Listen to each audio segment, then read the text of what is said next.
Olá a todos, sejam bem-vindos a mais um vídeo aqui no canal, tudo bem com vocês? No vídeo de hoje eu quero falar com vocês sobre 1984 do George Orwell. Antes de começar, eu vou pedir para vocês curtirem, comentarem, compartilharem, se inscreverem no canal e vamos ao vídeo. O George Orwell é o pseudônimo do Eric Blair. Ele nasceu em 1903 na Índia Britânica e o pai dele era inglês, era um funcionário público inglês, e a mãe dele era de origem francesa e inglesa. A mãe dele leva ele para a Inglaterra quando ele tinha 1 ano de idade. E ele estudou nas melhores escolas da Inglaterra, sendo normalmente custeado com bolsa de estudos, porque ele não era de uma família rica e a família não podia pagar, né? Uma curiosidade é que o Orwell foi aluno do Aldous Huxley, do autor do Admirável Mundo Novo. Bom, já tem vídeo aqui no canal, inclusive. Após ele terminar os estudos, ele assume um cargo público lá na Birmânia. Ele era policial do Império. Hoje em dia, atualmente, Myanmar. Mas aí ele sai porque ele não concordava com as regras do Império. Após abandonar a carreira militar, ele decide se dedicar à literatura. E ele fica bem conhecido quando ele publica A Revolução dos Bichos, em 1945. Esse livro aqui que a gente vai ver hoje foi publicado em 1949. Eu tenho essa edição aqui, que é capa dura, é uma edição muito bonita, ela é toda desenhada aqui, quando cada capítulo tem um desenho, assim. A tradução eu achei boa também. E esse livro a gente leu ele esse mês no clube de leitura. Um abraço pro pessoal que está me assistindo aí. E assim, eu já tinha lido esse livro na adolescência e agora foi uma releitura e a sensação de... a mesma sensação que eu tive quando eu li a primeira vez, que é aquela sensação de incômodo. É um livro meio indigesto da gente ler, digamos assim. Então o tipo da escrita, né? A gente sente um leve desconforto lendo esse livro. Bom, esse livro é um romance que retrata um mundo distópico, ou não, e em que a Terra, né, no caso o mundo, está dividido em três grandes blocos: a Eurásia, a Lestásia e a Oceania. A história se passa em Londres, que pertence à Oceania, e o grande líder desse lugar é o Grande Irmão, que é o grande líder do partido. E em Londres que vive o personagem Winston Smith, que a gente vai acompanhar aqui. Ele é um membro do partido, é um membro meio do baixo clero ali do partido, digamos assim, e ele trabalha no Ministério da Verdade. E o trabalho dele consiste em modificar as notícias de acordo com o que o partido pede. Por exemplo, numa semana é dito que a Oceania é aliada da Lestásia e eles estão em guerra com a Eurásia. Aí na semana seguinte já é dito que a Oceania é aliada da Eurásia e eles estão em guerra com a Lestásia, como sempre foi. Aí tem toda uma equipe lá, que é essa equipe que o Winston trabalha, que eles vão pegar todos os jornais anteriores para mudar essa notícia, para reescrever a história, falando português bem claro. E aí algumas pessoas aqui na história vão sumir do nada, aí vai virar uma despessoa, é como se elas nunca, não é que elas somem, é como se elas nunca tivessem existido. Então por isso que elas viram uma despessoa. Eles apagam todos os registros e todas as pessoas são vigiadas 24 horas por dia pela teletela. Essa teletela é instalada em todos os lugares e é uma câmera, uma televisão que fica ali monitorando o que a pessoa está fazendo 24 horas por dia. Por isso que essa capa aqui e tem o olho, né? E tá escrito aqui embaixo: o grande irmão está vigiando você. E aí o Winston, nosso personagem aqui, ele tem 39 anos quando começa a história. E um belo dia ele resolve comprar um diário, um caderno lá numa loja de antiguidades para fazer um diário. Só que essa prática, né, de escrever ou qualquer coisa é considerado crime por partido aqui. Seria o crime ideia, crime pensar, uma coisa assim. E aí, enquanto ele começa a escrever o diário, ele já tá meio que no começo da revolta contra o partido, contra o grande irmão. Aí uma das primeiras coisas que ele escreve ali é abaixo o grande irmão. E ele sabe, né, que se alguém pegar aquilo ali, ele tá morto, só que ele continua. E aí, nesse meio, ele conhece a Júlia. A Júlia é uma moça mais nova, que ela também faz parte do partido, e ela participa da liga anti-sexo do partido, e ela trabalha no ministério ali também. Ela trabalha na parte que publica livros ruins, assim, livro barato, um romance, sei lá o quê, para distrair os proletários, ou os proletas, vai depender da história. Porque nessa sociedade aqui é dividida em duas classes, né? A sociedade é dividida em duas classes: os membros do partido e os proletas. E essa moça, a Júlia, ela cumpre todos os protocolos ali do partido e tal. Só que bem no fundo ela fala pro Winston, ela dá a entender que ela não acredita muito naquilo ali, ela só cumpre porque, enfim, pra ninguém ficar muito de olho nela, mas ela não tá nem aí, ela quer viver a vida, ela não acredita naqueles ideais do partido. E nessa ideologia ali, nessa sociedade que o partido manda, é proibido o relacionamento amoroso entre as pessoas, e entre homens e mulheres, né? E aí no começo, quando surge a Júlia na história, a gente fica meio na dúvida se ela tá ou não espionando o Winston. Nessas andanças dele por Londres, porque todos os dias, depois do trabalho, ele vai lá no bairro dos proletas e fica zanzando por lá. Aí ele vai nessa loja de antiguidade, ele vai nos barzinhos que tem por lá, que teoricamente os membros do partido não poderiam ir. E quando a Júlia surge na história, ela vai aparecer junto com o O'Brien. O O'Brien é meio que ele é do partido e ele está um pouco acima dos outros aqui, do Winston, da Júlia, etc. Bom, e aí o Winston e a Júlia começam um relacionamento. Eles armam lá uns estratagemas lá para se encontrar. E eles encontram no meio de uma floresta, no meio de um lugar abandonado lá, que aí tem que ser meio esporádico, tem toda uma logística para eles poderem se encontrar. E aí eles têm que se encontrar onde não tem a teletela e não tem nem microfones. E aí eu falei, né, que essa sociedade é dividida em duas classes: os proletas ou proletários e os membros do partido.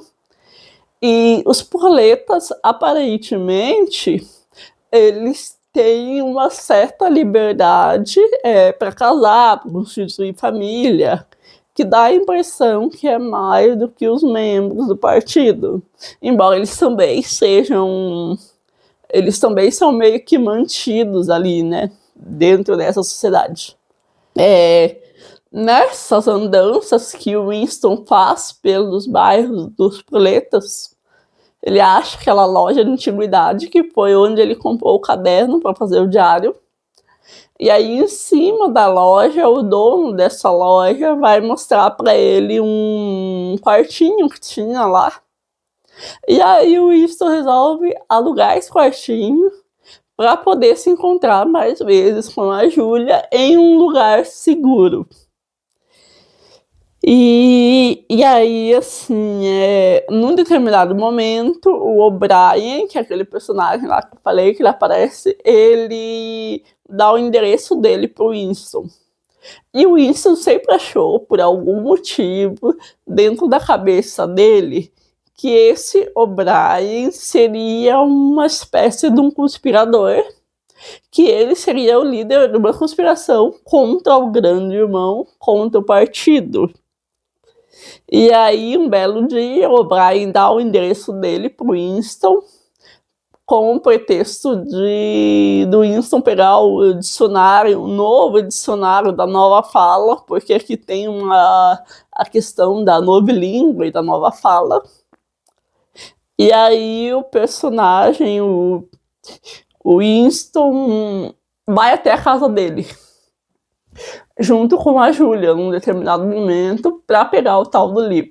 E aí, quando eles chegam lá na casa do O'Brien, o Winston conta tudo para ele. Fala que acha que ele faz parte de uma conspiração, pergunta se existe isso, se não é coisa da cabeça dele. E o O'Brien confirma que existe sim esse grupo de conspiradores que tem essa questão aí e que ele realmente está por dentro. Um detalhe é que quando eles chegam na casa do O'Brien, ele percebe que o O'Brien consegue desligar a teletela por alguns minutos ali. E aí é bem diferente a vida que ele leva da vida do que o Winston leva. Dá o contraste ali bem grande. Bom, aí o O'Brien dá o tal do livro lá, que supostamente era um livro escrito pelo Emanuel Goldstein, que era um livro sobre a conspiração contra o partido. E aí o Winston pega, de uma determinada hora lá, o Winston consegue esse livro, e aí ele vai para esse apartamento, esse quartinho em cima da loja para ler. E aí, enquanto ele está lá lendo o livro, que nessa edição aqui é escrito no capítulo 9, o tal do livro proibido. É o capítulo mais longo aqui desse livro. E aí, enquanto ele está lendo esse livro, chega o pessoal do partido e captura ele e a Julia, levando os dois para o Ministério do Amor para fazer a tortura lá, né? Porque eles são traidores do partido. E aí eles passam pela tortura, né? O Winston, a gente acompanha o Winston, a tortura dele. E aí, no final, ali, após ele ser completamente aniquilado pelo partido, ele é liberado. E aí ele meio que desiste, e no final do livro ele acaba amando o grande irmão. Conforme eu falei, né, esse livro faz parte das distopias ou não. São histórias do mundo no caos, né? Um exemplo é o Admirável Mundo Novo, que já tem vídeo aqui no canal. Tem um livro chamado Nós, de um autor russo, que é Zamyatin. Tem outro livro, que é o Fahrenheit 451, 471, uma coisa assim também. Então, tem várias distopias aí. E esse aqui dá um desconforto muito grande quando a gente está lendo, porque é uma atmosfera toda claustrofóbica, assim, apertado, parece que tá tudo muito sufocado. E era essa a intenção do autor, inclusive, né? Descrever o mundo assim. E aí esse mundo aqui é uma ditadura totalitária, onde o grande irmão está vigiando todo mundo 24 horas por dia e não tem para onde escapar. Só o fato da pessoa pensar um pouco fora da caixinha ali já é considerado crime, né? Literalmente, que é o crime pensar, ou crime ideia. E o Winston sabe que ele pode ser pego a qualquer momento, mas ele continua ali. E os slogans do partido aqui são: guerra é paz, liberdade é escravidão e ignorância é poder. E uma das coisas que são pregadas aqui no partido é a ideia é o conceito, digamos assim, do duplo pensar, que é exatamente o que está nessas frases. É aceitar e acreditar em duas ideias contrárias em si mesmas ao mesmo tempo. E outra frase que é dita aqui, que o O'Brien fala, né, depois, quem controla o passado controla o futuro. Quem controla o presente controla o passado. Que é o partido reescreve a história e quem questionar é preso e torturado por questionar. Imagina que horror, né? Viver num mundo assim. Ainda bem que é só uma distopia, né? Continuando. Quando a Julia e o Winston estão se encontrando lá, o autor conta aqui que o partido não permite relacionamento amoroso, digamos assim, entre homem e mulher. E a explicação que eles dão aqui é que as pessoas precisam guardar as energias que ela gastaria com o relacionamento, digamos assim, para o partido. E nessa parte aqui é diferente do Admirável Mundo Novo, né? Porque no Admirável Mundo Novo o sexo é incentivado, né? Aqui é proibido. E em 1984, né, aqui também é um governo totalitário mais violento, né, da opressão mesmo. Até acho que tem uma capa desse livro, né, que é uma bota em cima da pessoa, assim, que é aquele regime que vai para violência mesmo.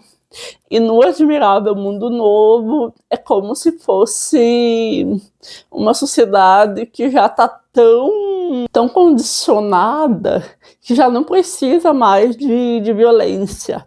Vai ter alguns momentos aqui que o Winston tem os sonhos com a mãe, com a irmã dele, que desapareceram, né? E ele não sabe se elas estão vivas ou mortas. E aí chega um momento que a gente fica até em dúvida se realmente aconteceu aquilo, ou se aquelas memórias que ele tem foram implementadas ou implantadas nele. Quando apareceu a Julia O'Brien, a gente ficou na dúvida se eles eram aliados confiáveis do Winston ou não. E aí se provou que o O'Brien não era, né? Que a Julia fez parte ali, mas ela também foi meio que uma vítima do partido. E aí o O'Brien vai dizer no momento aqui que enquanto ele está lá torturando o Winston, lembrando que essa tortura é tortura mesmo, é dor, é deixar a pessoa sem comer, é surra, é pancadaria, é tortura mesmo.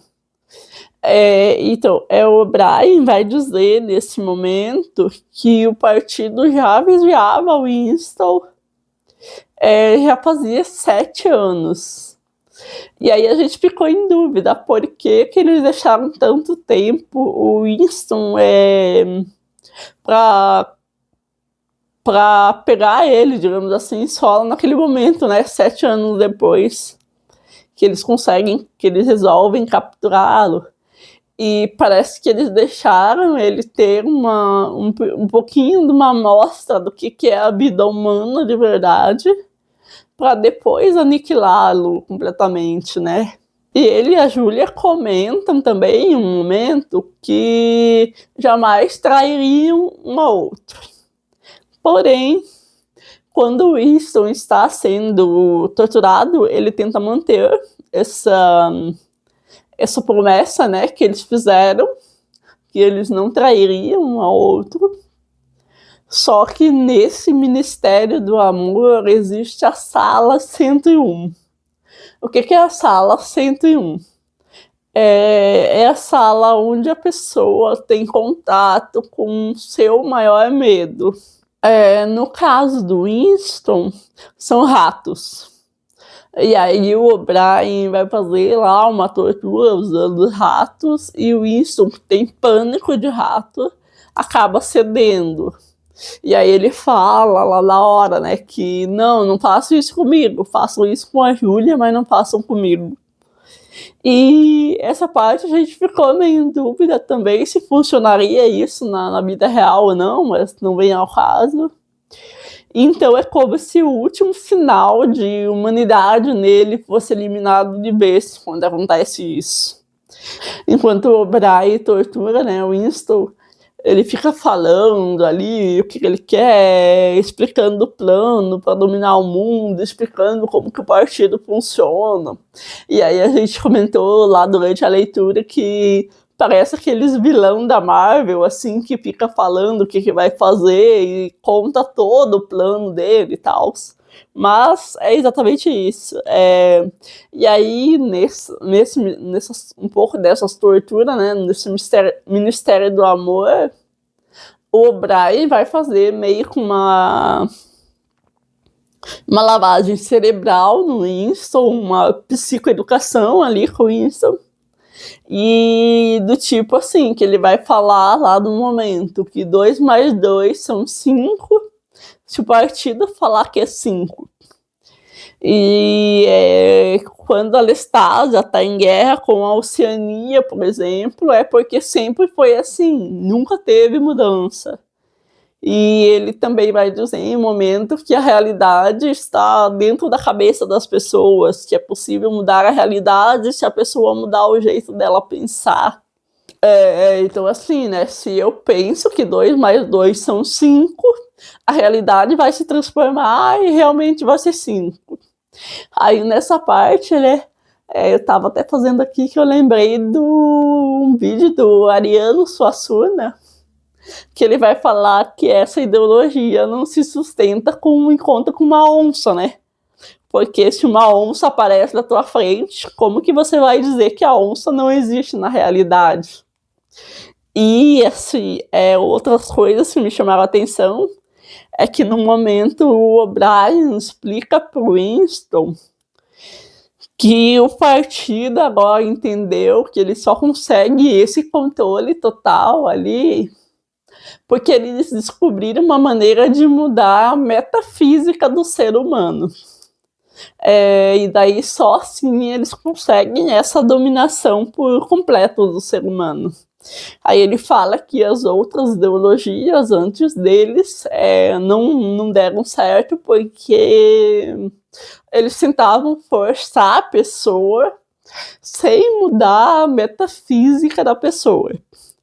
E aí nós chegamos à conclusão ali na discussão que, assim, eles querem o poder só pelo poder, né?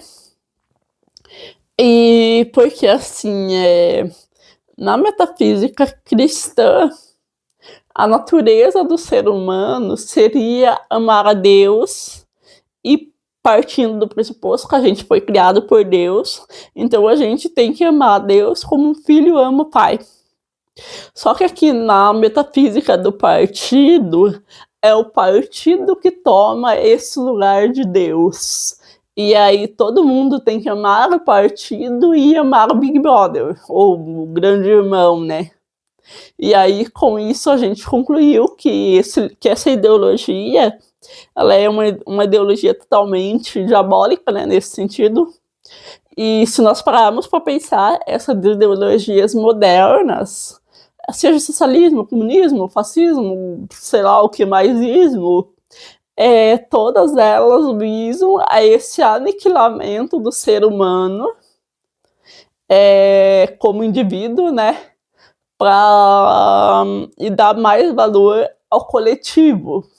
E todo esse coletivo em prol dessa ideia do partido, do líder, todos ignoram a verdadeira essência humana. E é por isso que a maioria dessas ideologias não dá certo, né? Porque por trás do ser humano existe algo a mais. E algo que o empurra para aquela verdadeira natureza, né? Então, sempre vai haver um ser humano ali que, por algum motivo, vai lutar contra essas ideias, mesmo que inconsciente, né? Em algum momento o regime vai cair. Por hoje era isso, pessoal. Se você já leu o livro, né? Comenta, compartilha, curte o vídeo, se inscreve no canal e até a próxima.